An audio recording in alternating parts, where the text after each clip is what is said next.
All right. Hello, everybody. Welcome to another episode of Head in the Clouds with us from Go Cloud Careers. Today, we're going to be talking about how to be successful in life. We're going to be talking about those tech career secrets for how to achieve your dreams. My name is Chris Johnson. I am the Chief Operating Officer here. I'm joined by Mike Gibbs, our founder and CEO. And Alonzo Coleman, our Chief Marketing Officer. And we are excited to have you with us here today, whether you're on LinkedIn or you're on YouTube. Let us know where you're from in the chat box or in the comments, wherever you are. Let us know where you're from. I am in St. Petersburg, Florida. Alonzo is in Houston, Texas. And Mike Gibbs is in Port St. Lucie, Florida. So we always like to know where everybody is at and where you're watching us from today. So like I said, we're going to be talking about what it takes to be successful, how to be successful in life, and how to achieve your dreams. So a lot of times people say, "Well, I can't do that. I don't know how to do that," or "It's not possible for me to do that." So that's what we're going to be talking about. We're going to be talking about how to be successful in business, and in particular your career. We're going to be talking about tech career planning. We're going to be talking about career development, what is career development, and ultimately how to build an elite tech career and how education impacts your tech career. Because guess what? If you want to achieve something, all you got to do is learn it and then do it. So we're going to be talking about that, how education impacts your tech career. So we're excited about this discussion. We hope that you've got some questions for us. We always like to answer your questions. And yeah, so I want to see what Mike and Alonzo have to say, and then we'll get started with the show. Well, go ahead, Mike. I definitely want to get the leader going. Okay, don't be too shy, guys. Oh my God, y'all don't. You guys never quiet. What was that? You guys had so much good context. I was enjoying it. Here's the thing. I want everybody to reach their maximum success. And over the last 20 plus years of coaching people, I've helped people achieve things they never thought possible. But here's the thing. They could have all done it. That's why I was able to help them, because we all have it within us to do almost anything we actually desire. The question is, are we taking the right steps to get there? I can tell you that, I started my career in healthcare. I wanted to move into tech, and everybody told me, they gave me these silly rules that I had to start as like a network admin or a sysadmin or a help desk. I said, that's ridiculous. And they said, but you can't do it any other way. There's all these rules and you got to play by the rules. And I went, I don't think so. And I told them I was going to become a network engineer, and they all laughed at me. And guess what? 6 months later, I was a senior network engineer, and I was a lead architect with less than 1 year experience. And I was on Wall Street soon after that. And the point is, it's fine. I was in a miserable accident doing some training in Israel, and I was told by 13 physicians I'd never walk again. Well, 7 hours a day in physical therapy for about 8 years straight, and I can walk. Not far, but I can walk, and I'm able to run a company. And the point is, any of us can do it. So we're going to talk about how to achieve anything that you desire within reasonable limits and how to be successful, because this is super important to me. We'll talk about what most people do, which actually keeps them from getting in their goals, and it doesn't allow them to be the great themselves that they truly can be. We'll talk about the steps to success and how to get there, but it's all about how you can do more. Because I promise you, all of you can do a lot more than you've ever dreamed. And that's what we're really going to talk about, because I want the best for all of you. How about you, Alonzo? Couldn't have said it better, Mike. I can also attest to my own personal story. Being a chief marketing officer and also a cloud architect, this was not my first execution in a career. I started off as a graphic designer, illustrator many, many moons ago. And that's one side of the brain. And then to go to the other side of the brain, focusing on technology, strategy, digital transformation. I am also a testimony that you don't have to start off in tech to become successful in tech.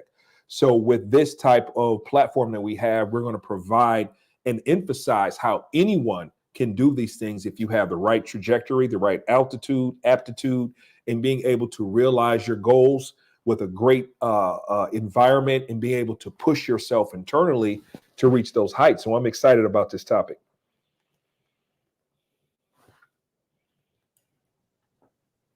We'll get you to unmute there, Chris. All right, there we go. Sorry, I couldn't find the unmute button. So, all right, so before we get started, there's a couple of things that I want to make sure that everybody is aware of. First and foremost, we are going to be doing another cloud architecture design challenge at the end of this month. So I want to encourage all of you to register for this. It's a completely free opportunity for you to practice or observe the cloud architecture design process. Now, of course, it'll be in a condensed format of a couple of hours during our session, but it'll give you an idea of what actually goes into the cloud architecture process and what the cloud architect does. It also gives you an idea of what our classes are like at Go Cloud Careers. So I encourage everybody to register for that. It's completely free to you. Tyrone's got that link in the chat box for you. I'm going to put that link over in LinkedIn in just a moment, but go ahead. Don't miss that opportunity. Sign up now and join us in a couple of weeks for that. The next thing I want to make sure that everybody is aware of is our free How to Get Your First Cloud Architect Job Guide. It's a completely free resource that Mike developed. It's based off of his years of experience, and it's based off of our program, basically, and what has been successful for countless of other individuals. We've decided to put it in a guide, free written format for you so that you can lay your eyes on that and get that information at no cost to you. So get that free resource to see if you are going in the right direction. And last but not least, make sure to sign up for our email list so that you don't miss out on things like the Cloud Architect Career Challenge, or like guests like last week's show with David Linthicum from Deloitte, or when Dr. Johnson and Dr. Long join us, or when Alvin DaCosta, the VP over at NVIDIA, joins us. Whenever we bring in guests or whenever we're doing anything, we want to make sure that you know about it. So make sure to sign up for the email list. You can hit the subscribe button, hit the notification bell button, hit the like button, hit the follow button, whatever buttons are available to you on whatever platform you're on. Make sure to take advantage of those so that you know immediately or as quickly as possible whenever we're doing something. So don't miss out on that. The Cloud Architecture Design Challenge, free How to Get Your First Cloud Architect Job Guide, and sign up for the email list and hit all the buttons wherever they are. If you're like a cat, just pushing buttons. So, all right. So now moving on to our topic of being able to achieve anything and how to achieve what you desire. So where would you like to start with this, Mike? Let's talk about why you need to start with the end goal and then work backwards. That makes sense. And, when you're designing a cloud architecture, what do you figure? You figure how the company wants to run their business in the future and what kind of technologies are going to get them there. If a doctor practices medicine and the patient has an illness, they say, okay, I've got this illness. What therapies are going to get someone there? And when people architect their career, what they really should do is start with the end goal and work backwards. But in most cases, here's what we see. Most people they think of the end goal and they don't work backwards. They just take all these steps. And whether those steps matter or not becomes the problem.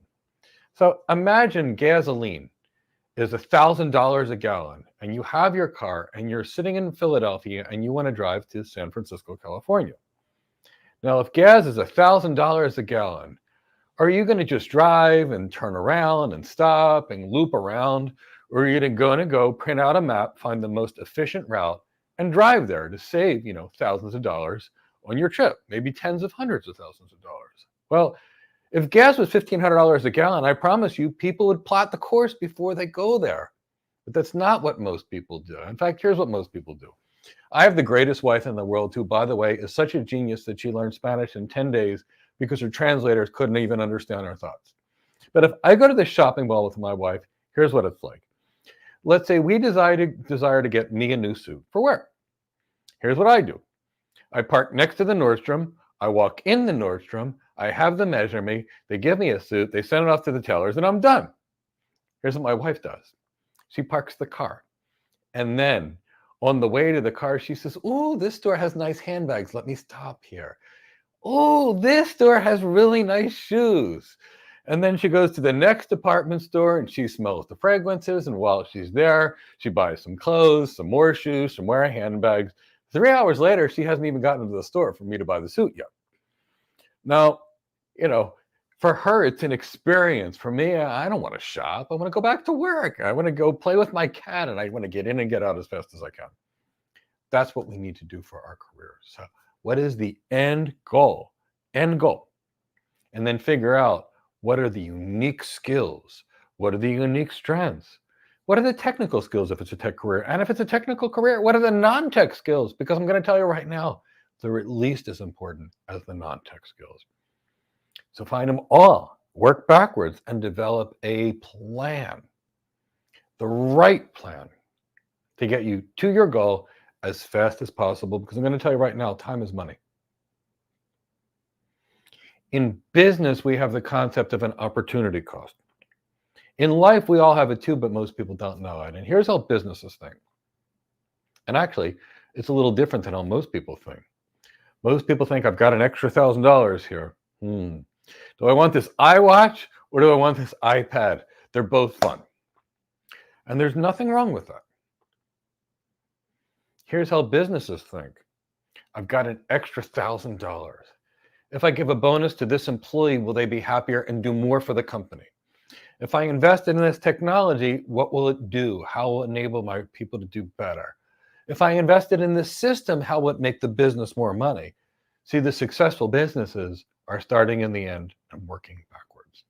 I'll end on why Toyota became the world's leading car supplier, and how GM was once the biggest car supplier in the world and the most sophisticated and most powerful, needed to be bailed out by the government several times. Toyota had the best car modeling strategy in the world. It changed manufacturing and business success forever. Toyota said, if we're going to go sell a car, we got to find out what our clients want. And they would ask the people, what kind of car do you want? How big does it need to be? How fuel economical does it need to be? What are you going to carry around the car? What are you going it to look like, feel like, all of it? And what are you willing to pay for it? And then they produced a sample. They showed it to their clients. The client says, I like this and this, but not this. And they redesigned it and redesigned it. By the time they come out with the new Corolla or Camry or whatever it is, the people said, this is what I want. Now, what did General Motors do by comparison? General Motors said, I think this is what the people are going to want, so let's go make millions of them. Now, after we make millions of them, now we realized it cost us $11,000 to produce the car. So we have to sell it for $20,000 in order to be successful. So they produced something and then artificially raised the price so they could have sufficient profit margin. And in the end, they produced something that in many cases people didn't want, and they ended up buying the Toyota. And that's how Toyota became such a dominant car manufacturer. Now, since then, all the world's companies, whether it be GM, whether it be Apple, whether it be Microsoft, whether it be Dell, they all find out from the customer, what do you want? And then they produce it. So that's why I want you to start with the end goal. Either of you gentlemen want to talk about that a little bit? I couldn't agree more, Mike. I think it's just the preparation is so important because we all have aspirations to get to something, to be something, but we have to plan it out. We have to not only plan it out to find out what's the viability of it, what's the timeline, what are the resources involved, do we have the support to help us achieve that goal, and if not, how are we going to hold ourselves responsible when the challenges get a little tough? So I think it's just really important for everyone to really get that 10,000-foot view and start dropping it in a little bit at a time by a few feet so that we can all understand from a personal perspective how to get there. And I just really like to just underscore that over this program, that people need to really look at each other, look at themselves rather, every day. And personally for me, let's look at that doubt factor. Let's look at, can I do this? Do I have what it takes? And if I don't have what it takes, how are we going to get there? And these are some of the things that I ask myself all the time, so that if there's any doubt that I have within myself, that I can eliminate it. As Chris say, bring the receipts, but you're going to bring it to yourself each and every day, so that you might have imposter syndrome. Why? Okay, let's bring the receipts. Are you competent? Are you capable? Are you able to communicate value, technology, and so forth to 6-year-olds all the way to non-tech professionals? If so, keep bringing those receipts so that eliminates any self-doubt that you have moving forward. So I think there's a big thing. There's a big thing here that I think a lot of people miss out on, and I'm going to carry it over to another thing that compounds this problem. So many people don't have a goal, and if they do have a goal, it's not concrete. Mm-hmm. If you've seen American Beauty, it's like the garbage bag just floating in the wind that the guy is videotaping all over the place. It's like that's your goal. Yeah. So many people don't have a goal. They may have an idea. They may have a feeling. That's not a goal. That is not something to work towards. And I see it over and over again. And I was a victim. I did this when I was younger. I didn't have a goal. I didn't know what I wanted to do. I didn't try to solidify a goal. I didn't even apply to college. I didn't have a goal. I didn't have an end goal. I didn't have an end game. I didn't apply to college. I got into college because apparently when I went to college day at the local college in high school and I filled out the form, that was an automatic application. So I got accepted. And so boom, there you go. That's how I got into college. But I never applied to college. And once I got a degree, I just got a degree because it was there. That's okay. Here's the degree I'm going to get. I'm going to get this degree. I got the degree, and then I decided not to go use the degree. I just going to try something else, and then I was going to try something else, and I was going to try something else. And then ultimately, I started working in hotels. What was my degree in? Hospitality management. Why did it take me 3 years to figure out to go work in hotels with a hospitality management degree? Because I didn't have a goal. I didn't have something concrete that I actually worked towards. So, and I see it a lot. I see it all the time is people don't have a goal or a concrete end game. And so therefore they can't work towards anything. They have ideas and they've got feelings and they've got these, these non-concrete things that you can't work towards something that isn't concrete because it moves, just like that plastic grocery bag in American Beauty. It's just moving all over the place. Am I right, Alonzo? That's the movie, right? Where the guy. I think so. Yeah. I think that's the one. You know what I'm talking about? The garbage bag is always floating around everywhere. There's lots of there was lots of memes about it before memes. Yeah. I think. And I think about it's really equivalent to not only to that floating bag analogy, but say, for instance, I've seen a couple of memes where people are trying to chase the chicken around the yard. It's the same thing. So, exactly. There was even a song about it. My wife plays it all the time. Do you ever feel like a plastic bag blowing through the wind? Yeah, Katy Perry. Yeah, there we go. Well, it's all I'm allowed to listen to. Got your Katy Perry reference in for the You know where we're going with that. We still got an hour and 36 minutes to get the Taylor Swift reference in. So my wife listens all day like a kid. I know. So that's a big problem. And what really makes it a problem is that people don't realize that their idea isn't a goal. No. They don't realize that their idea isn't good enough.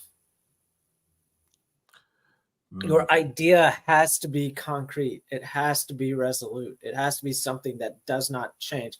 Now, that's not, and I'm not trying to say that your goal can't change, but I'm saying you need to have something concrete to work towards. If your goal changes, it changes, but it needs to change to something else that's concrete. Yeah. You don't want to. Okay, I want to be rich and successful. Okay, great. That's not a goal. No. That's not anything concrete. Yeah. So the other thing that compounds this, and somebody said something that made me think about it. I think Alonzo said something. So I'm tying something that Mike said, to something that Alonzo said, you guys got me thinking. I don't remember exactly what it was, but there's so much information out there. There's Yeah. so much information out there. You can't listen to everybody. Mm-mm. Oh my gosh. Yeah. You can't. So let's say you've got that concrete goal. Let's just assume that we've got it. Okay. You can't listen to everybody about how to reach that concrete goal. No. You've got to find people, a small, I would say no more than 3 people to listen to and follow. Preferably, if you can find someone that you can that you can directly communicate to and form a mentor-mentee relationship, great. But if you can't, in this day and age, it's so easy to follow people and read what they're saying and hear their message that you don't necessarily have to have that direct relationship to them.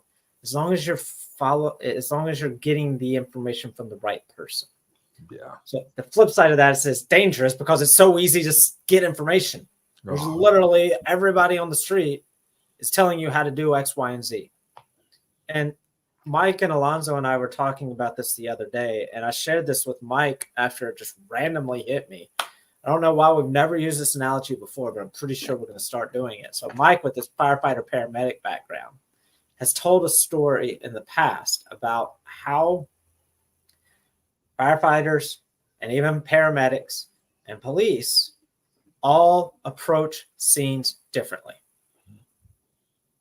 The same scene, the same situation is approached 3 different ways from 3 different entities.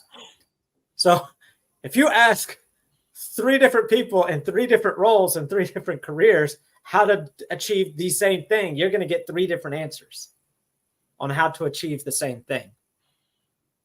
So and that's just 3 people. So imagine how much information is out there that it's not necessarily bad. It's just not right for you and your goal and your situation. Yeah. It's right for that person over there and their goal and their situation and what they want, not yours. So you take that and then you put that with somebody that doesn't have a concrete goal and they get all this information coming at them and they're trying 50 different things to reach a non-concrete goal. Oh boy.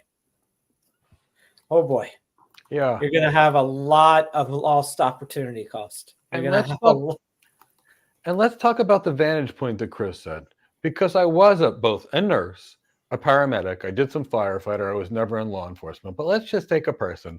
They go to a party and somehow they drink 3 glasses of wine and drive home and hit a tree. Now they're stuck in the car. The firefighter is figuring out how to open that car to get him out of the car. The police officer is determining how do they arrest this person for drinking and driving. The paramedic's thinking, how do I treat this person's life-saving injuries? Now the patient gets to the hospital and the nurse and the doctor are concerned with not only the life of the patient, but does this person need drug or alcohol rehab? And you can see how one person is trying to send them to rehab, another person was worried about their medical care, another person's worried about arresting someone, someone else is worried about when the fire department we call can open operations, cutting somebody out of a car, all in the same situation. And in order to get that information, you must be the expert in your field. Because I promise you, if you go outside your field, ask a nurse how to be a doctor, it's wrong. Ask an engineer how to be an architect, it's wrong. Ask a pilot how to be an architect, it's wrong. Ask an architect how they got there, maybe that's right, and it depends on how successful they've been, but you can't just get your information anywhere. The important thing is, in that scene, the firefighter's right, the paramedic's right, the police officer's right, and everybody's right for their situation and their part of the scene.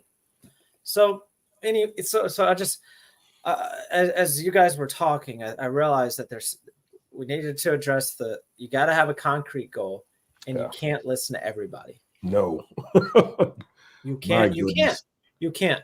And the unfortunate thing is as a mentor, I guess frustrating is the right word. You have somebody that looks up to you as a mentor. And I don't have it doesn't bother me that they question things sometimes. No. But consistently questioning the experience Yeah. because of what other people that haven't had the experience are saying. Because you don't want to listen to your mentor, you want to go find something that makes you want to go find an answer that makes you feel better. Yes. Yeah. Or conversely, maybe I don't want the information to make me feel better. Maybe I want the information to tell me why I can't be successful because it makes me feel better. Very true. Yes, a lot of people look for that. Yeah. A lot of people look for that. A lot of people will look for that because it quantifies their, okay, I can't do this. Right. When they can. If they went over that difficult part, if they could just swallow that difficult part instead of going and looking for reasons why they can't. Yeah. Maybe it's that I'm not good at writing or communicating. Okay, I'm going to go see what other people have to say about what it takes to be a cloud architect. Oh, Chris, it says I have to be a programmer. I can't do this. No, you don't have to be a programmer. No, you don't have to code. But what that person was really worried about was that they're not good at communicating and writing. And so they went out to see what other people had to say. And it turns out that, they latched onto this programming thing because they know they can't program. And they're like, oh, so-and-so says I have to program, so I can't do this. Yeah, that self-defeating attitude is just not, I got to remember what that quote is and I'm going to find it. But if you wouldn't follow someone's path, then why are you accepting their advice? And people tend to, and let's look at the social media platform. You've had plenty of people that got tons of likes, followers, and everything else. That doesn't mean that they're right. It just means that they're popular. So we have to start breaking that down and really taking a focused effort, a concerted effort on how are we going to achieve our goals and surrounding ourselves with those who are knowledgeable and have been there. They provide an actual pathway to do so, and surround yourself with a community of people who are focused on that goal. There's never going to be a singular path to get to, say, for instance, being a cloud architect, because people are coming from different walks of life. But if you're focused on the right path, or rather the right goal with the people who have been there, you're going to be able to get there far quicker. Like case in point, me. I didn't know where to go when I converted over from my marketing and program management background into becoming a cloud architect. I just got on what people were saying. I jumped on AWS first. Not exactly the best way to go. It's not that AWS was a bad CSP, cloud service provider, but it was not the right pathway for me to becoming a cloud architect. So I had to do my research off of nothing that I knew and start getting out there to try to understand how to get an entryway in there. I found Mike. The rest is history. So with that being said, don't go with what everybody is saying. Go focus on the right solutions, the right resources, and vet it. Find out what they did in the past and how it relates to your goals, and being able to move forward with that. I just think that was important to say. And let's... I guess, and really the key is it's got to be that expert guidance. Yeah, when that's you're what sick. I was going to ask you to speak to that, Michael. Yeah. So let's say you were sick for real, and you really needed help. You could go to Reddit and have Fred's Aunt Martha, Billy Bob, Zoe, and everybody else that never went to medical school, knows nothing about healthcare, give you advice. And if someone's really sick, I promise you they're going to die that way. Or they could go to a doctor who says, I've got this condition. Who's the best specialist in the world? Send me there. And that specialist can save that person's life because they're an expert on something versus people that have nothing other than an opinion.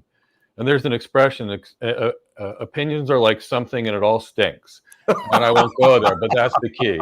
There's an expert opinion, which matters, and there's everybody else's, which is going to keep you from being successful. You know, when I worked with young people, the first person, his name was Mitchell, I worked with, he was very young. I found him when he was 14 years old, and now he's a solutions architect in a big company. He's been a product architect. He's been wildly successful. And I said, I need you to put like earmuffs on, like shooting earmuffs when you go to school. I said, I don't want you to listen to any of these kids. I said, listen to these professors, these teachers, ignore what the kids tell you because they're going to send you down a rat hole, and I want you on the fast track for success. And every time he listened to one of his peers, he came back to me and he's like, Mike, you're right. I made a mistake, whatever, whatever. Now, he got done school. He had a great six-figure job waiting for him when the rest of the kids in his school weren't hired, because I ultimately was able to get into him. But he could have had that at 18 versus 21 if he was direct. And he was great. He's done a great career. And now he listens and only finds experts to listen to. But it's kind of like that. Why do parents tell their kids, don't play in traffic? While you're at it, respect yourself, do this. It's because they've already lived it and they've made the mistakes and they don't want their kids to do the same thing. So you've got to get expert guidance, and only expert guidance can get you there. That's what I did differently. I got expert guidance. And expert guidance is not from the person that says, look, I had a bad job 3 years ago and I'm an expert and I can help you. No, not the, I just got hired as a trainee. I know how to get you there. I saw somebody the other day that said, I just started a security company. I'm going to help you secure your business. Guess what? They were 23 years old. And it's not their age. It's that they got out of school when they were 22. And they didn't even begin to learn until 5 or 6 years into their career. And they can't provide anything for anybody. I promise you, that's the route to disaster. Likewise, you find somebody that's really great at what they do. There's a guy named Mark on here that's an expert of software-defined networking. If I wanted to learn about software-defined networking, I'd ask Mark Milunovich because he knows. And he could tell me this, and this, and that's your path to learn software-defined networking. But he's an expert. If I asked other people, it'd be like my cat trying to walk out down the stairs. First, she has to rub on my feet. Then she has to knead on the carpet. Then she has to play with her ball. Then when she's done that, she has to eat the cat kibble. Then she has to drink her cat water. Then she walks me to the door and does this on the door that says, I want to go out. It's not direct. And she could have got there a lot faster by saying, I want to go out, and running to the door. Yeah, I don't think we can overemphasize the need for expert guidance and right. Expert information. There's a time and place to get feedback from your colleagues and your contemporaries, but trying to reach a career that they don't have is not the place. Right. Yeah. I'll use the example from the hotel industry. You know, if you want to become an executive in the hotel industry and run an entire property, you don't ask the guest service agent how to do it. You don't ask the maintenance engineer how to do it. You don't ask the laundry attendant how to do it. Now, if you want to become the best laundry attendant in the world, you ask the laundry attendant how to do it. If you want to become the best maintenance engineer in the world, you ask the maintenance engineer how to do it. But if you want to become an executive in the industry, you don't ask. You ask executives in the industry, how did you get here? You know, and I'm looking at Ben Kim's, and he said, so many people told me in order to become a cloud architect, I need to know programming. That's probably from the perspective of the programmer, because in their perspective, their opinion, they feel that cloud architects should know their job to make their lives easier, when in fact they probably have no understanding of what cloud architects need to do. Sure, cloud architects need to understand the tech, but if they are focused on programming, then what are the programmers supposed to do? Everyone has a perspective, a opinion about what others should be doing for their jobs. And it just speaks to the focus. It's like, okay, stay in if you want to be a programmer, then be a programmer. If you want to be a cloud architect, be a cloud architect. But understanding how to communicate those benefits from cloud architect to programmer and back and forth, that is what's needed, not someone else doing someone else's job. Well, and to be fair, it's possible that it could be from a cloud architect that had a programmer's experience. And that's possible. But I think we should look at there used to be an expression, don't judge a man until you've walked a mile in their shoes. Mm-hmm. Here's the thing. If you haven't had the job, you don't know what they actually do. Yeah. So we gotta have these engineers that think programming is what we do, because that's what they do. Mm-hmm. They have no idea the amount of time we spend in the C-suite learning about the business.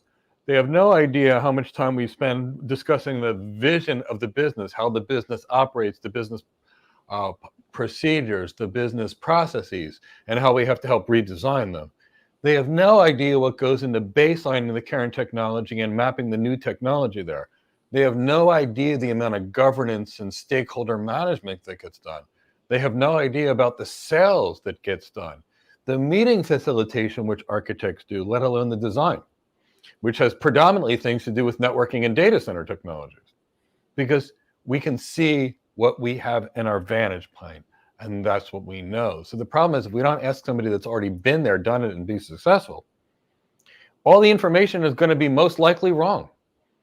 And the only time it's going to be right is like a broken clock. If any of you guys have a clock in your house that actually has a real battery and stands, it's going to be right 2 times per day. Let's say it's at midnight and it's stopped there. It's right at midnight and it's right at 12 a.m. Or 12 p.m. The rest of the time it's wrong.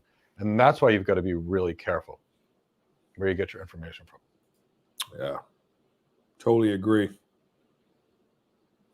All right. I just want to put this one up. Self says, I have 3 interviews for AWS tomorrow. I don't know how I would feel about 3 interviews with the same company in one day. That seems a little daunting, but good luck. I think you're at that stage where you're going to be, you cleared your initial stages and now you're going to meet with 3 people in one day. It's good luck on that. And, it's kind of normal. Be happy it's only 3. With some of these jobs, it could literally be 8 to 10. But good luck, Self. Let us know how you did afterwards. I hope you get hired. Yeah, we're definitely rooting for you. I want to do another one before we get back to our conversation here. Because it was important. I saw it. Where did it go? Okay, he said it's not the same company, but 3 AWS. Yeah, that's hard. Okay, that's definitely going to be a challenge, but you'll do great. All right, here we go. So this question says, these days, every job description seems to have requirements to be an expert in everything.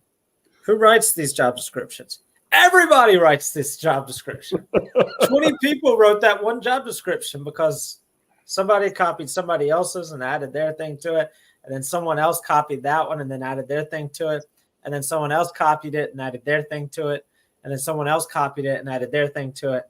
And then someone else copied it and added their thing to it. And I can keep going and keep going. But that's why it seems like it's an expert in everything.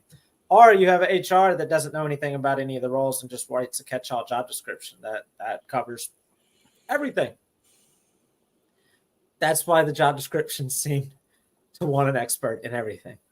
Yeah, 600 years of Kubernetes, 2,000 years of networking. And only 100 years for an entry-level position. You only need a century's worth. Right. Yeah. But the job descriptions have no correlation to reality. Mm-hmm. There's no correlation. So I'm glad that you asked that question. I'm glad that you realize that, because a lot of people don't realize that, and then they go down this path. I think we might have a graphic for that path somewhere that we'll show later on. But yeah, so that's an important thing to realize, and our goal is to help as many people realize that those job descriptions aren't necessarily reflective of the role that you desire. So. And most likely they represent nothing related to the role. So you got to find out from other ways. Right. One of the reasons why people, when they just go on, they send out a lot of resumes, they got auto rejected, and then they go on interviews that have nothing to do with the job that they actually thought they were going for. Mm-hmm. All right. So what what other points do you want to talk about? I want to talk about why education is necessary, because that's the gap from your end goal to where do you go. You have to figure out the skills and the education. Now, I'm going to right now, tell you a secret. 99.6% of the people cannot learn how to get a career on their own. Now, sure, you're going to hear someone talk about Bill Gates didn't need to go to college, and it doesn't need to be college, by the way, or Steve Jobs didn't need to be able to go to college, or this person, Elon Musk, could do something, but we're talking about geniuses here. When someone's IQ is over 140, they're typically classified as a genius. And geniuses don't look at the world the same way regular people do. Regular people look at their experience and their brain processes past experience to come up with new solutions. Geniuses approach a problem and draw funny connections in their brain, connections that most people won't actually understand. Plus, geniuses typically are what's called autodidactics. They can learn on their own and they can forge their new ways of thinking, but that's limited to 99.62% of the population can't do that. So while you can train yourself for a junior level, entry level role, if you want to do anything big, you really have two choices. You can train yourself for a junior level, entry level role. You could try that. And then spend 2 years to get to an entry level role. And then gradually hope and dream to get promoted to the top. And then hopefully, maybe someday by sheer luck, get there. Or you could build a plan and you could get the best education. Now, Chris, there's a financial metric. We ran what's called a future value calculation. And I want to show everyone why education is the great equalizer and why education, for the most part, regardless of what you pay for it, is actually quite cheap. So let's say right now, and if not, I'll bring a diagram up there. So you want me to bring the graphic up? Bring the graphic up, please. So let's say you're able to get a job on your own, and you don't want to spend $10,000 in training, and our training isn't $10,000, but let's say you don't want to spend $10,000 in training. So you decide you're going to learn it all on your own. So you finally get done. You spend 2 years of your time and you get a $60,000 a year job, if you're lucky. I can tell you our average graduates get between $150,000 and $160,000 job. But let's say instead of that $60,000 job, you get a $100,000 job. And you put that extra $40,000 into savings each year, because you wouldn't have any more by trying to do it yourself. So you put that $40,000 into savings, you get a 5% interest rate, whether it's in real estate stocks. That's pretty easy to average over the long term. You do that for 30 years, and just that $40,000 different is $2.65 million more that you've earned over 30-year careers. Now you subtract that $10,000 or $100,000 of education. I don't care what you put into it. And guess what? You're millions of dollars ahead. Millions of dollars ahead by getting some education, because you're going to get there faster. But what if that first job you get is $100,000 more? And I'm going to also tell you this. Getting a job that pays over $200,000 a year, most people will never get without getting the right education, because that's how you get there. What jobs pay $200,000? Is the average solution architect pay on Glassdoor is $237,000 right now. A physician earns $200,000 a year. Of course, they take on $500,000 of debt.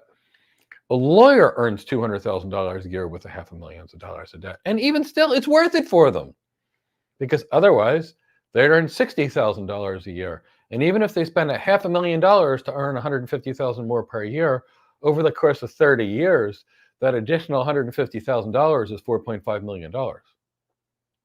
So even for people that pay for big educations, and I've got one of those big $300,000 educations, it's still the best return on investment on anything you can ever get in the world. And if you want to be an airplane pilot, it's going to cost money to learn how to fly a plane. If you want to be a physician, you're going to have to pay to go to medical school. And if you want any elite career, you could try and hope and pray and dream on doing it on your own. And the autodidactics, the geniuses, that 0.32% of the population with an IQ over 140, they can probably do it. Probably. But most can't. Now, I'm an educator, and the thing that saddens me the most in the world is what I call wasted potential. That athlete that never had the right coach and couldn't play in the NFL and was relegated to high school football. That gymnast, someone like Simone Biles. Oh my God, have you ever seen her? She's incredible. But imagine if she didn't have a coach. I've seen tech people and I've worked with tech people that were here. And with a little bit of guidance, they were up here because they were smart. We can all do anything, but we've just got to learn. So education is the great equalizer. You struggle from a background, get the education. I don't care where you get it. Get a good value in it, but just get it and get it from a quality source.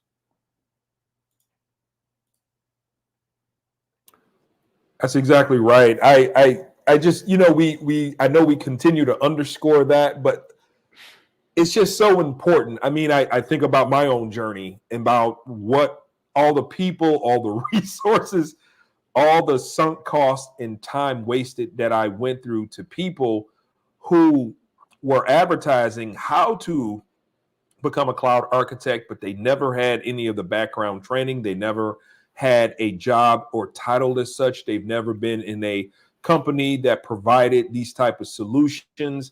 And I just take it from me, you know, learn from my mistakes, avoid what I had to go through, focus on the training you need specifically, not a peripheral resource or anything else, and just go for it.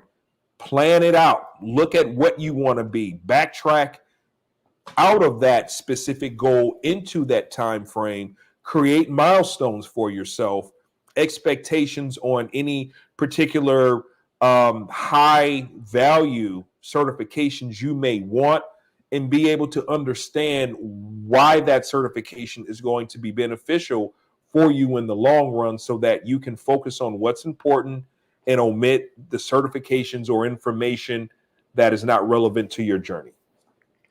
And maybe I really want to talk about specificity of training. Before we do that, I want to share something, because you talked about it, but I want to visualize it, because we only visualize one number. We visualize the hypothetical $40,000 increase in your salary over the course of 30 years. But if you focus on the wrong things, and you don't focus on the things that are going to get you the higher paying, regardless of industry, the same skills will result in higher pay. And those are the soft skills, the business acumen. Even in a non-business field, business acumen will result in better pay for you. So if all you do is focus on the hard skills, the tech skills, you're most likely going to result in probably around a $10,000 increase to your annual salary. Maybe 15, who knows? I don't know. Look at that bottom number there. Over the course of 30 years, $664,000. Now, if you remember, what we were proposing was $40,000 increase, because you're focusing on the right skill sets. Now, if you take that to the extreme and you become the absolute best in a role like an architect or in some type of executive level role, probably even principal engineer type roles, we're talking about the possibility of $150,000 more per year, which could result in basically $10 million. And it's even more than that. So we're here with the Microsoft Principal Solutions Architect role, and the average pay is $379, but the pay range is $300 to $500. So instead of being an average architect at $218, we have a person earning $495. Now, when you're dealing with that, you can easily be dealing with an additional $20 or $30 million by a person that gets to the top 1 or 2% of their career by doing all the right things. I use 40,000 because emotional intelligence training and more emotionally intelligent people earn on average more than $30,000 per year. And I used it because, I see people that graduate our program earning 150 or 170 or 180, where our competition is either getting 80 and then people try to do it on themselves in the 30 or 40. And I went, with only 40 a year, look at the difference it can make. But yeah, $150,000 more than the competition is nothing to do when you have the right business acumen, leadership, sales skills, executive communication. And what most people do, they end up focusing on the low value skills versus the high value skills. And that's why it's important to get a mentor. Actually, while we're at it, and totally unrelated to this, but let me just show you something. Go back to this thing where we have the CCIE versus all the certifications.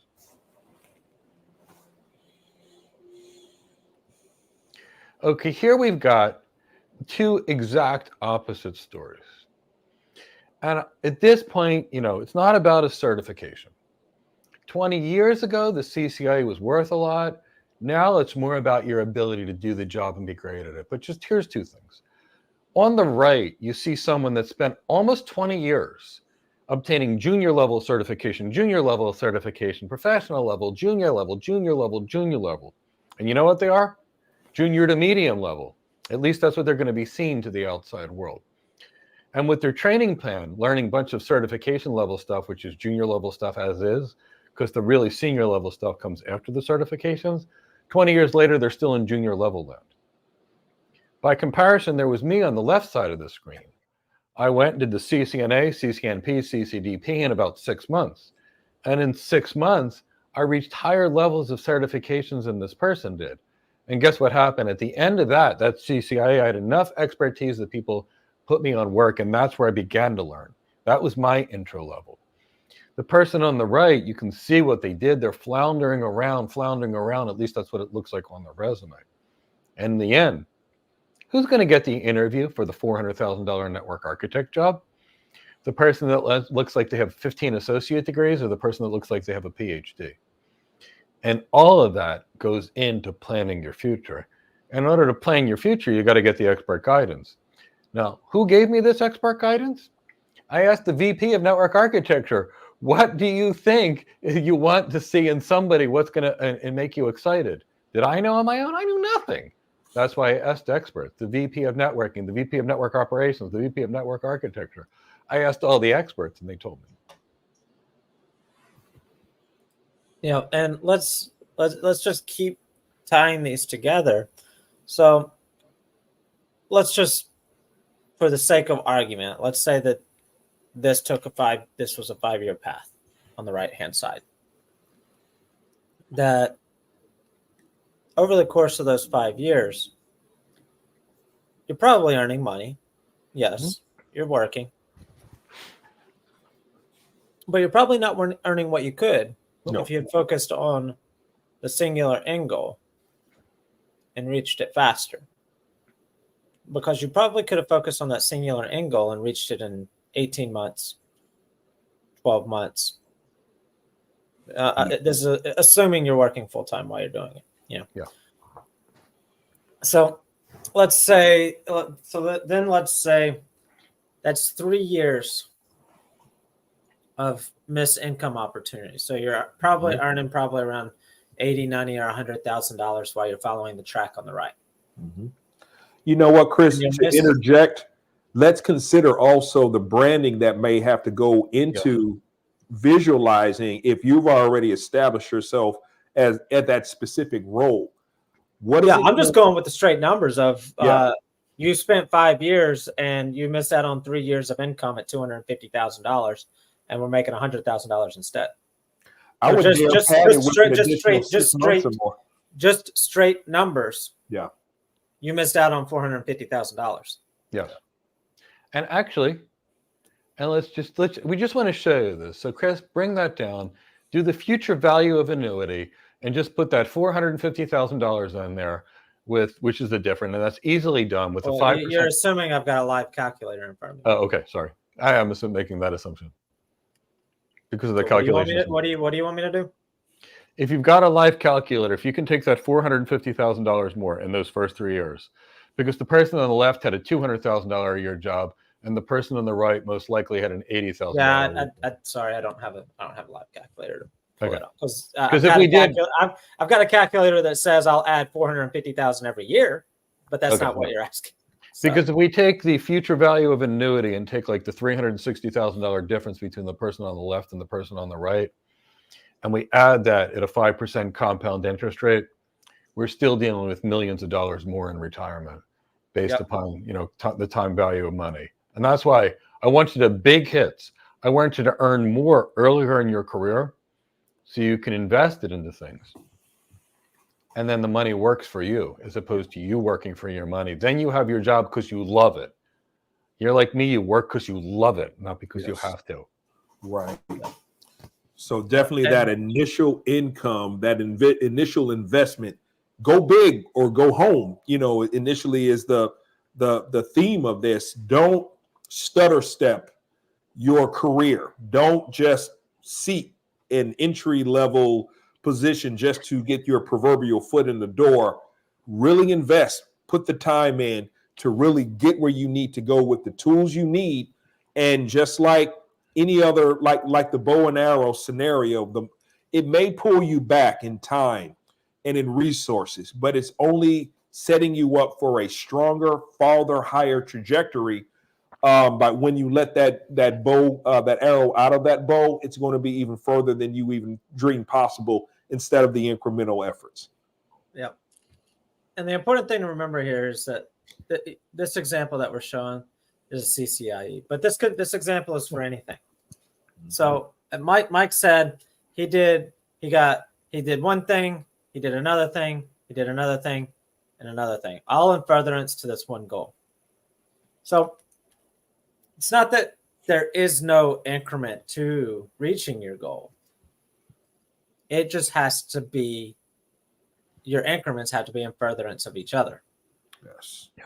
So just like you get a bachelor's degree, a master's degree, a doctorate. You can't just get a doctorate degree.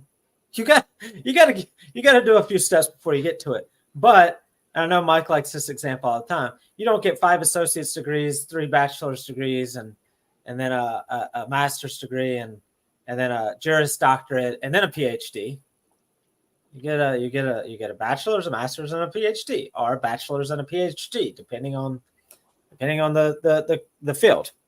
But so back to the point that we were making at the beginning, you've got to have the end goal. And where do you get that? And then how do you figure out how to reach that end goal? You find experts that have reached that end goal, and they lay it out for you, and then you have to stick to it. You have to follow through on it, and you can't get distracted along the way by everybody else telling you how to do it. So, because if you get distracted along the way, this is what it looks like. Yeah, do this, be this, you need this. Definitely what Mike's communicated in their presentation video. This was kind of the trajectory that he followed so that those who are aspiring and doing it, they can avoid those scenarios. Yeah. And,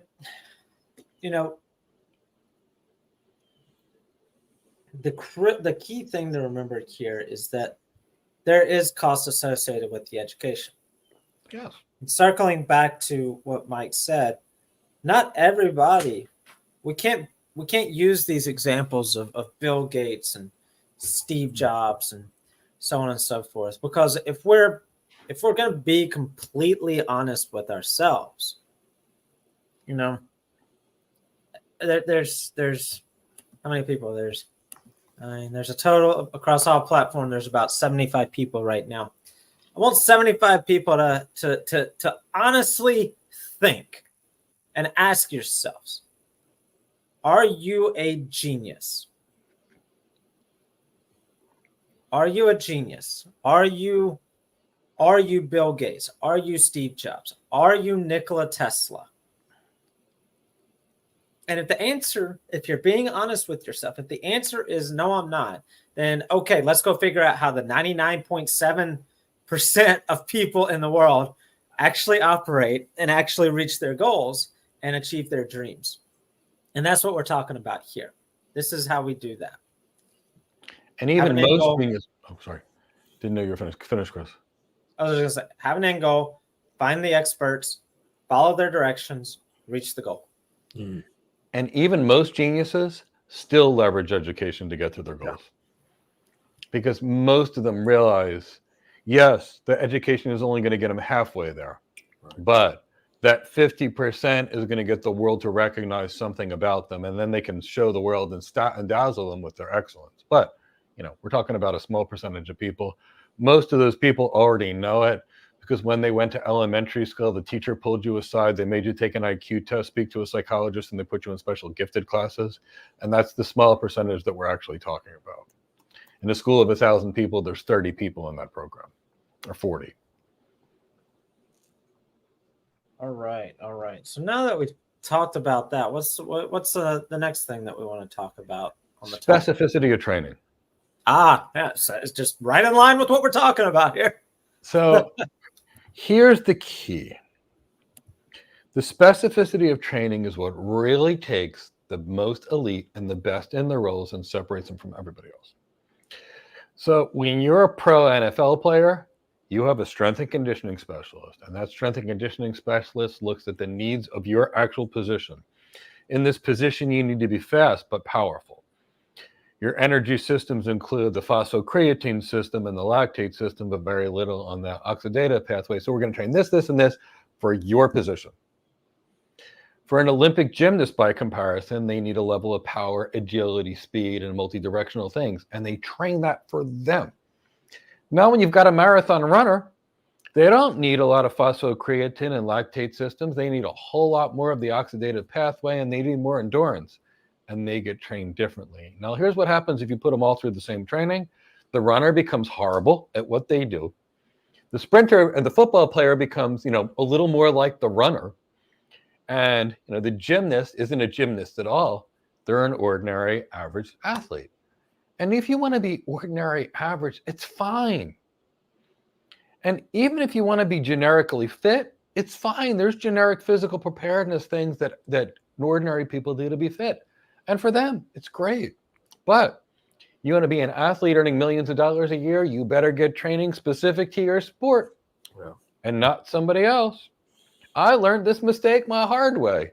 I actually went and became a strength and conditioning specialist, the people that work with pro athletes, and a yoga instructor because I was injured so badly. But when I was younger, around 2002 and 2003, CrossFit came out. And I was a martial artist, and I was actually lucky enough and paying for a really good strength and conditioning coach. And then I adopted CrossFit. You know what? I had fun, and I loved it. I became obsessed with it. But you know what happened to my martial arts? They went down. My strength, speed, agility, and power went down, and I had to leave CrossFit no matter how much I loved it, because I needed someone that could make me a better martial artist, not better at ordinary and everyday life. And that's generic. And in tech, I've seen the most scary things. I saw somebody create a program that can make you a sysadmin, a cloud engineer, and a solution architect with the same training. Now, here, you can become a physician, and you can become an attorney. And while you're at it, you can become an airplane pilot with the same training. Do you know what their students do? They come to us and we retrain them, because it's a disaster. You can't train for 3 people's jobs with the same thing. You must be specific. Every minute you spend training somebody else's job, you're not training yours, which is keeping you from getting to your goals. That's the key. It's keeping you. And your competition that's focused on just their job, just their job, just your job. And if you're focused all over the place, your competition just beat you, because they have more time and effort in the thing that's there. And the jobs that are out there are no different than war or competing in the Olympics. When a company interviews 500 people for a position or goes through 500 resumes, one person gets the job. They interview 15 or 20 or 50, one person gets the job. And you know which athlete wins? The one that's the best prepared. Do you know which person gets hired? It's the one that's the best prepared. Do you know who gets hired at the highest salary? The ones who's the best prepared. Do you know who doesn't have to start at the bottom and work their way up? The ones that are best prepared. And that's what I want for you. I want you to be like my student Al Legister, whose first job was a senior solutions architect. Or Wallace Agano, whose first job was an enterprise architect, not associate level things. I want you to go to the top. And how do you get to the top? Whatever your career is, and we don't train all careers, but whatever career it is, find ultimately what you want to do, figure out what you need, and then get the best coaches and training providers along the way. That's how you be successful. Whether it's a university, whether it's a training academy, whether you want to be a pro athlete, it doesn't matter. It's the same thing. Specificity of training is everything. Absolutely, Mike. Yeah, I mean, let's equate it to the special operations community versus conventional military. They have a specific skill set that they're focused on. It could be internal defense, direct action versus just a common execution that is broad-based across the entire branch of that specific military. And that's what it means, as they say, the tip of the spear, because it is a focus of executed effort that they train in and day out to become that good, to become that focused on those specific goals. And it's still applicable here.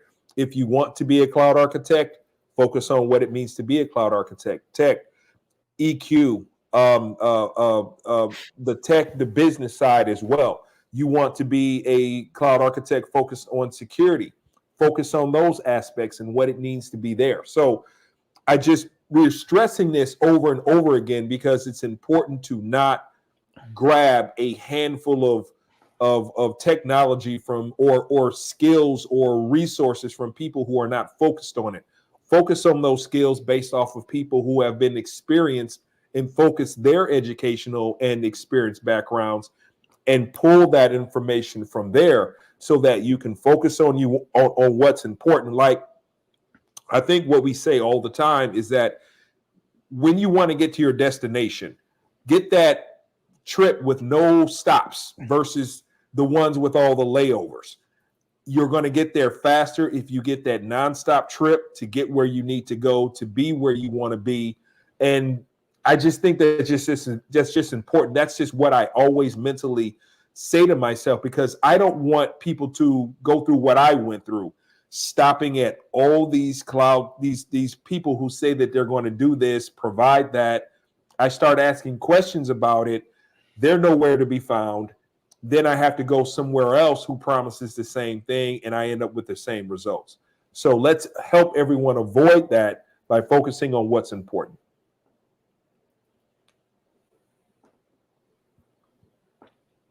I don't think I've got much to add to this one. I think you guys hit that. I think Mike did a good job with that. And a couple of comments that I want to bring up from the chat box just to keep things flowing along here. I liked how Mark put this.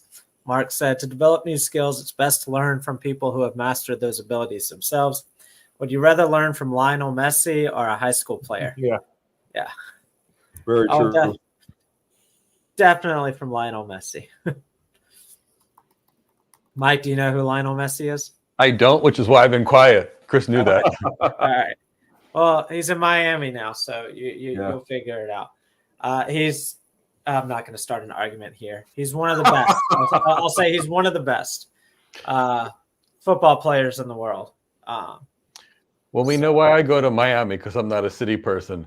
If there's a Katy Perry or Taylor Swift concert, my wife is dragging me to Miami. All right, let's see here. I like Rohan's observation here. Mentor plus accountability improves your chances of getting there. Absolutely. One of the aspects of our program, and I hope you take advantage of it, Rohan, is the community. So not just mentor holding you accountable, but your community and your colleagues that are trying to reach that same level of success holding you accountable. Let's see.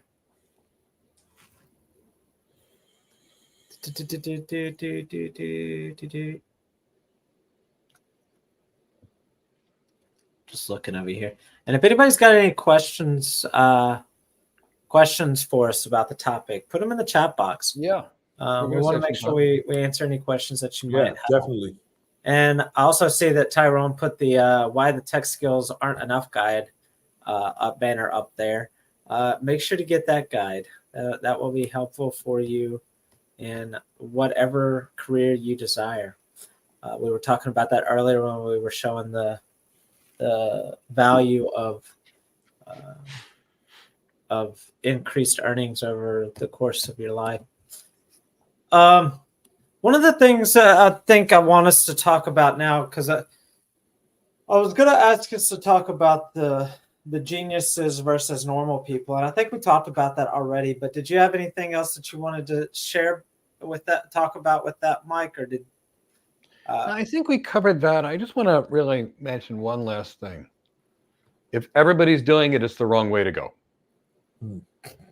So go for the biggest challenges that offer the biggest rewards. I like to not compete with others. Imagine being in the Olympics and you have no competition and you get a gold medal every single time. Guess what? Everybody knows how to code. I mean, everybody knows. You can learn it completely for free on the internet. This is something you can actually teach yourself. And guess what? AI can do it too. So now separate you from the entire world. Why should I pick you?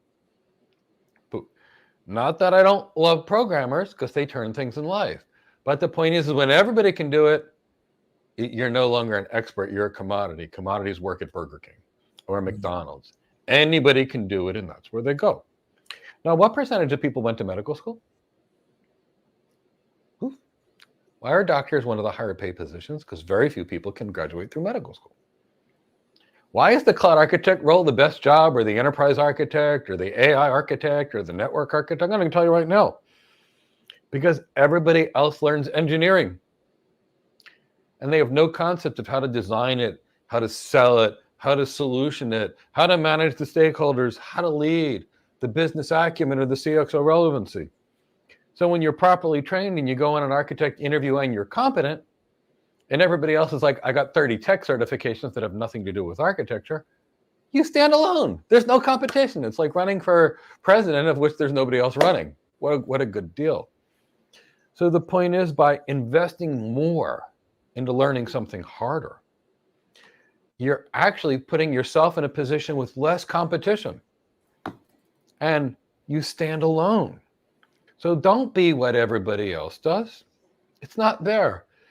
You know, because of my life as an architect, and you know, people don't understand the architecture role. They confuse it with engineering. They think we build stuff. We don't build stuff.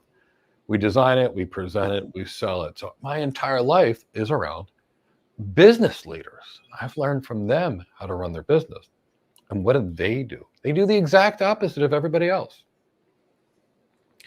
They look for an opportunity that the rest of the world can't see. That's there.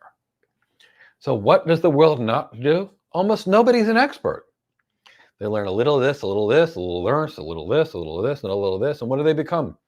Like someone that went to college for 8 years and got 4 associate degrees versus the PhD that's an expert on that one thing. So don't be afraid of hard things. Go after hard things. I mean, seriously, go after them. Encourage challenges because you can do it. And the more rare you are, and the more valuable you are, you hit the sweet spot. You hit that place where no one can replace you and you can do anything. So let's face it. I'm going to end on this photo, and then we'll get into some questions if you guys have it, or get into other contexts. But I want to share something with you. We all know I love economics. I love finance. So let me share with you a supply and demand curve real quick. Tyrone, if you could share this thing. So if you're looking right now, you know, here's a commodity skill, something that everybody knows. This little red dot is where the supply and demand points intersect. Now, price is we could call this on this axis price or salary. When there's more of a supply and there's a greater quantity, here's what you'll see. You'll see that this intersection point goes down, and that's your actual salary. If we have skills that are more rare, so for example, we've got lots of building skills out there. The whole world knows how to build, how to implement, because you can learn it on Udemy for free. Design skills. You can't learn that without getting an education. Leadership skills, sales skills, executive communication, presentation skills, emotional intelligence skills, and business acumen and things like that. Look where you're at and look where your price is. Look at that intersection point between the supply and demand. It's here, not down here. And that's because you've chosen something that the rest of the world won't do. Maybe they're afraid of it. So let the world be afraid of the hard things. I promise you, you can do anything that you put your mind to. You just have to you have to find the goal. And you need to be very specific about this goal. Now, Chris talked about being specific.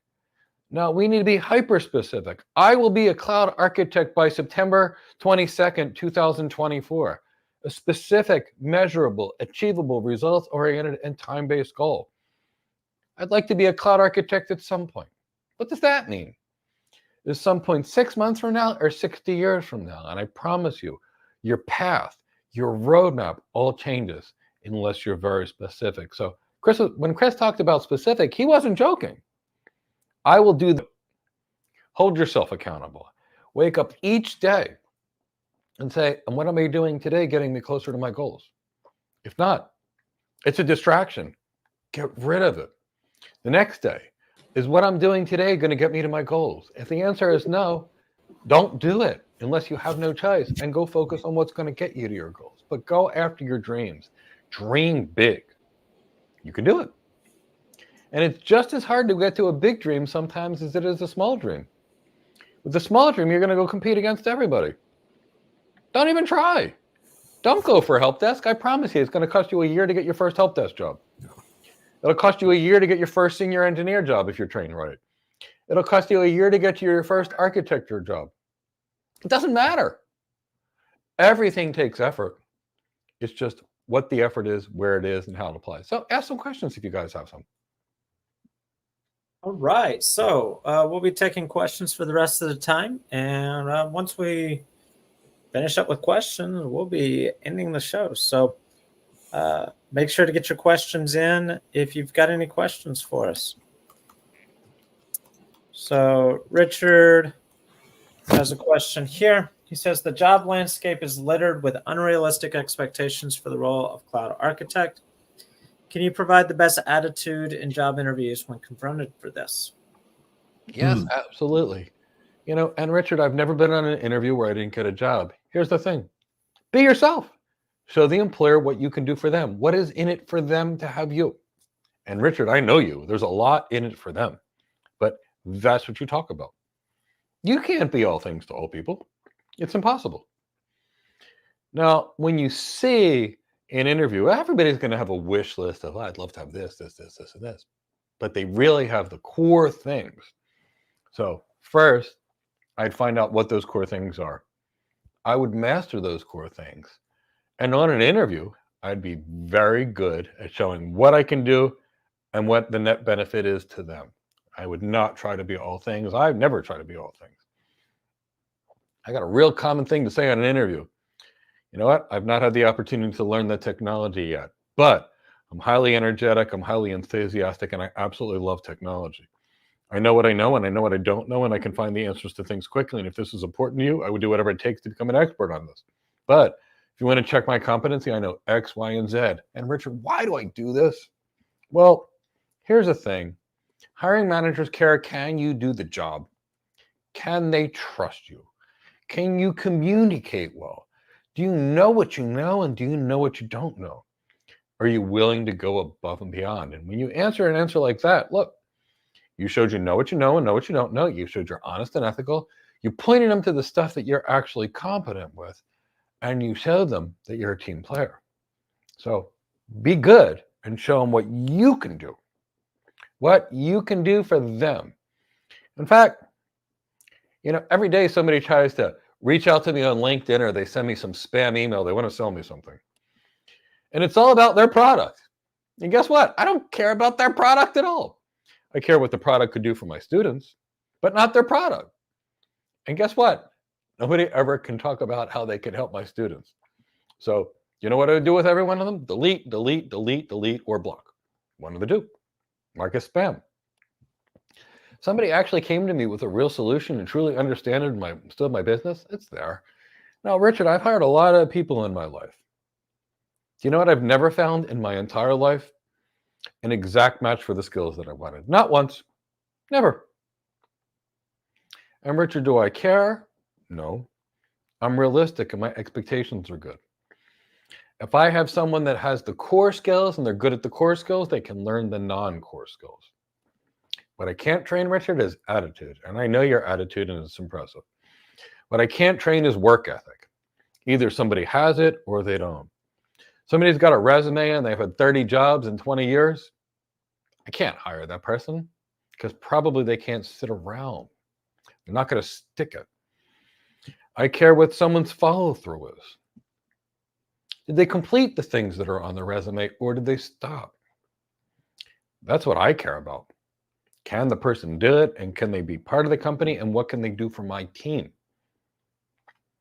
That's the other thing people forget.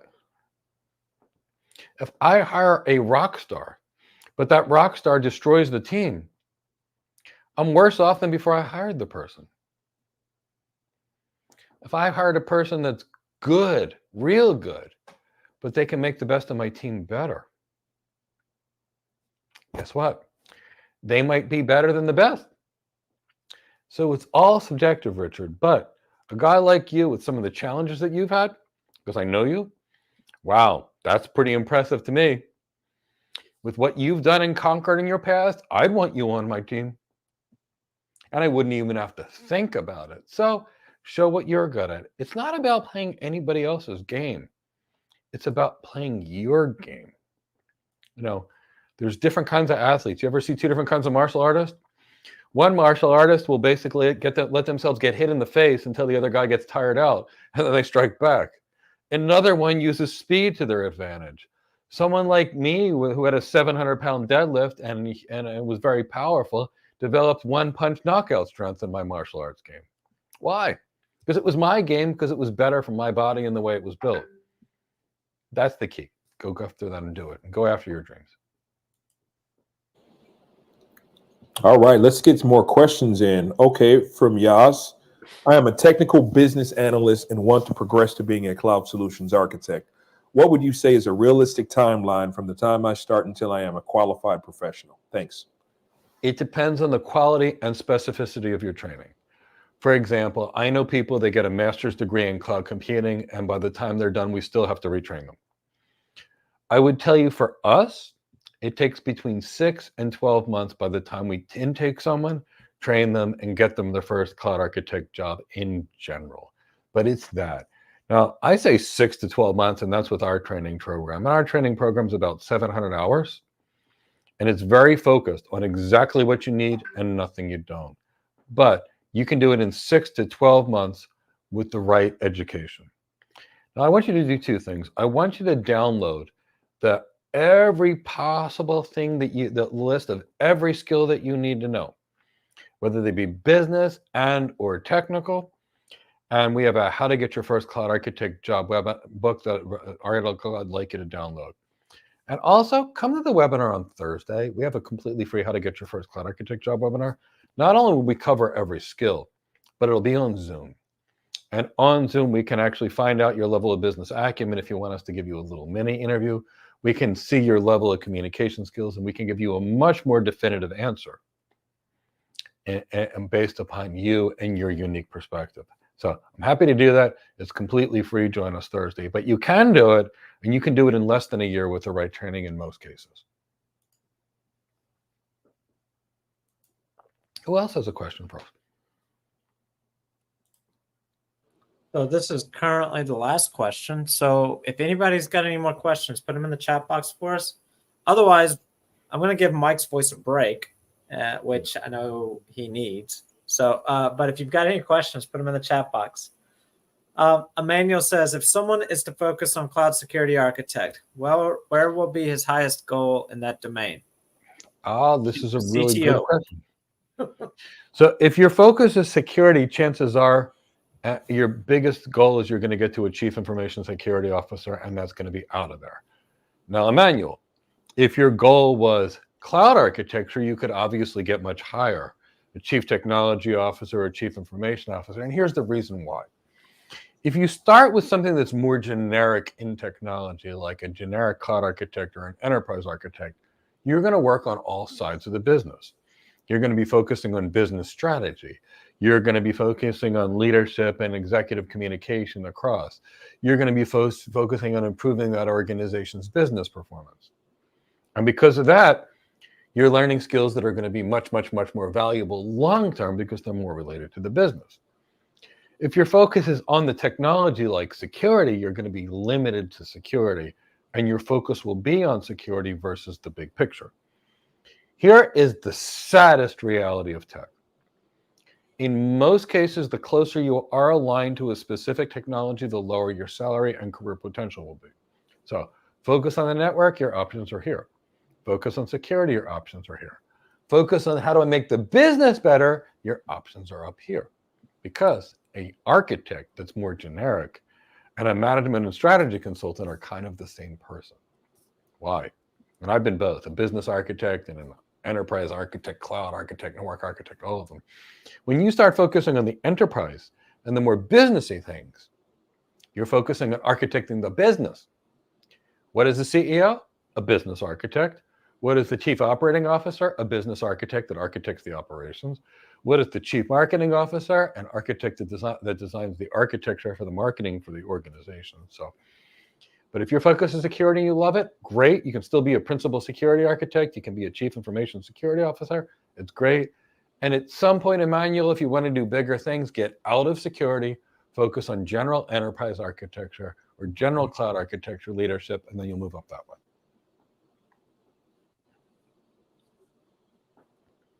All right. So our next one, and currently last one, is from Angela. Thoughts on acquiring an MBA? Get it. Get it? Get So it. I have an MBA, Alonzo has an MBA, and Chris has an MBA. Yes. Now, will you learn all these skills you need in the MBA? Unfortunately not. But it's great for your brand. You'll get a relatively decent level of business acumen. And then when you're done, you'll still have to learn the executive skills. I wish they were taught in an MBA program. But, here's what I mean by that. I've done 2 MBAs. Yes, I know. I love education. I did 80% of one and then got a job that was so good I couldn't refuse it. And then I didn't finish. Hold on. Angela, what is IB? Yeah. He just changed the question. NIB. What is IB? Yeah, what is IB? So now continue, Mike, while we wait to find out what IB But is. the key is, when you're in business school, they'll tell you to write a 40-page paper and cite it in American Psychiatric Association format. In real life, how do I write a 40-page paper and condense it down into 2 pages and make it easy to read? So, there's a difference between what the academia that's taught, but the financial modeling that should be learned is great. The leadership is great. The sales skills are great. So there's that. You said IB is international business. I don't know what that actually means because there is no business that's not international business in today's world. Sometimes in MBA programs, they do international business and they teach a little cross-cultural things, which are kind of there. But, you can't really get an MBA without learning that either. But a degree in international business is fine, but I wouldn't do it. If I had an opportunity, I would do it on management. Yeah. Generic management. I would never do advanced degrees in technology. I don't think they're worth it. I would get an MBA in management. And if you're going to go anything other than management, I would make it finance. And here's why. When you're a financial executive, you can help businesses make better investment decisions, which means you'll be better at financial modeling. What is an architecture? It's an investment decision.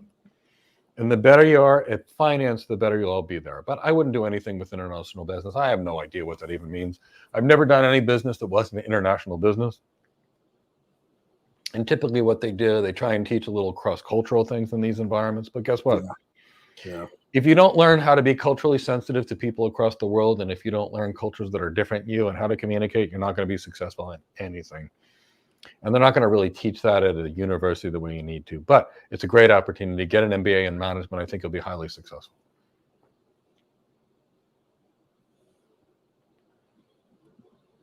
All right. Well, we don't have any more questions right now, so I'm going to ask each of you if you've got any last words about the topic, and we can see if anybody squeezes in some last questions while you guys are wrapping up. Start with you, Alonzo. Well, as always, it's always great working with you guys, having these conversations, these discussions. I think it's very important. It's an established thing that people need to understand technology, what's going on, the events that help shape who and what technology, specifically cloud architecture, is doing out here. But focusing on those business aspects, how to get there, how to get to the point of becoming a cloud architect, a capable one. I think these are the value. These nuggets that we have are just really critical to what people need to learn and understand so that they can better frame their goals moving forward. All right, Mike, from you. But before I get to you, Mike, I want to remind everybody of a few things. Mention this at the beginning of the live stream. We're going to be doing a cloud architecture design challenge on Tuesday, October 24th. And I really want you guys to sign up for this. It's going to be completely free to you. And it kind of gives you a glimpse of what the cloud architect does. It gives you a glimpse of the cloud architect design process. You know, we're not over here configuring things and writing code and doing all that stuff.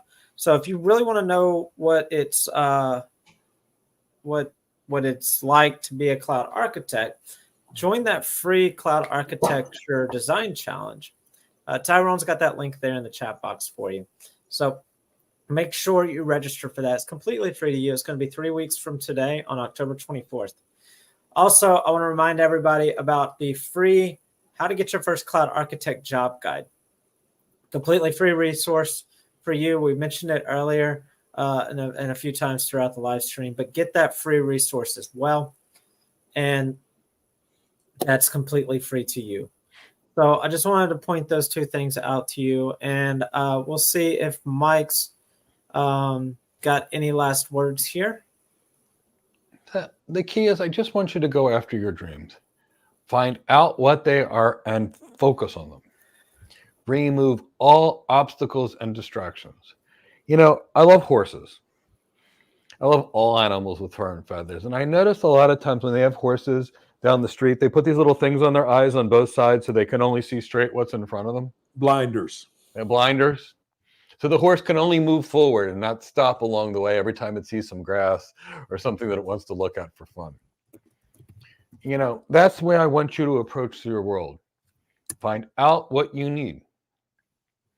I mean, dream big, and dream big because you can do it. You can achieve it. So find that big dream.